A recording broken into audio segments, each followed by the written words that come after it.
Isang kapamilya star host hinatulan na sa kasong kinasasangkutan ang mainit na kaganapan tingnan ng mga detalye.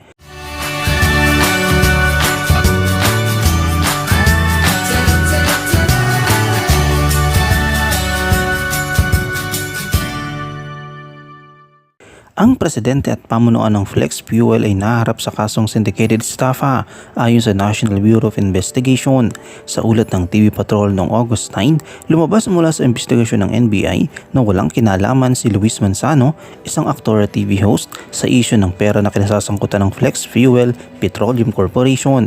Isinampa ng NBI ang reklamo sa Taguig Prosecutor's Office laban kay Ildefonso C. Medel Jr. o Bong, ang presidente ng kumpanya, at 11 pang opisyal ng Flex Fuel.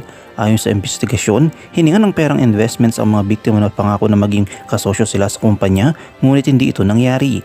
Hindi nasama sa reklamo si Luis, isa sa mga incorporator ng kumpanya, dahil nag-resign na siya at wala ng koneksyon sa Flex Fuel mula 2021, taon ng ilang nagrereklamo. Ayon sa ulat, his name was no longer reflected as such in subsequent years on the Securities and Exchange Commission documents owing to his resignation. Kabilang din si Luis ang mga nagreklamo sa Flex Fuel dahil pati siya ay nawala ng 66 million pesos investment.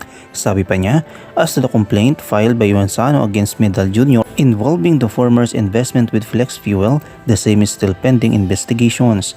Meanwhile, coordination with SEC and the Anti-Money Laundering Council has been made. Masayang-masaya naman ang kampo ni Luis Manzano sa resulta ng investigasyon ng NBI.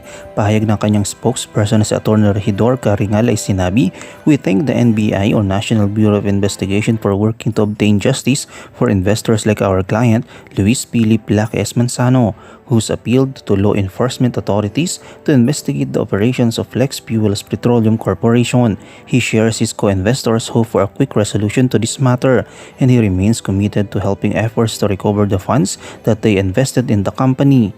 Tumanggi naman magbigay ng pahayag ang pamunuan ng Flex Fuel dahil hindi pa raw nila natatanggap at nababasa ang reklamo.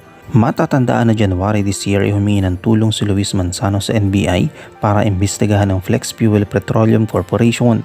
Sa sulat ni Luis kay NBI Director Atty. Medardo D. Lemos noong November 8, 2022, sa tulong ni Atty. Regidor Caringal, kanyang legal counsel, ipinaliwanag niya ang kanyang panig sa kontrobersiyang kinasasangkutan. Ayon kay Luis, wala na siyang kinalaman sa nasabing kumpanya. Nagpasya si Luis na alisin ang kanyang interes at bumitaw bilang chairman ng mga korporasyon sa ICM Group na pinamumunuan ng kaibigan at business partner niyang si Medel. Si Medel ay Chief Executive Officer ng ICM Group na may mga kumpanyang tulad ng Flex Fuel. Ano yung komento kaugnay dito? Shoutout tayo kay na Slapshock Masinda de Miguel, kay Jessica at kay Lito Jose Banag. I-comment mo lang ang inyong opinion sa comment section at huwag kalimutang i-like, i-follow, i-subscribe ang bcgram.net para sa mga latest happenings.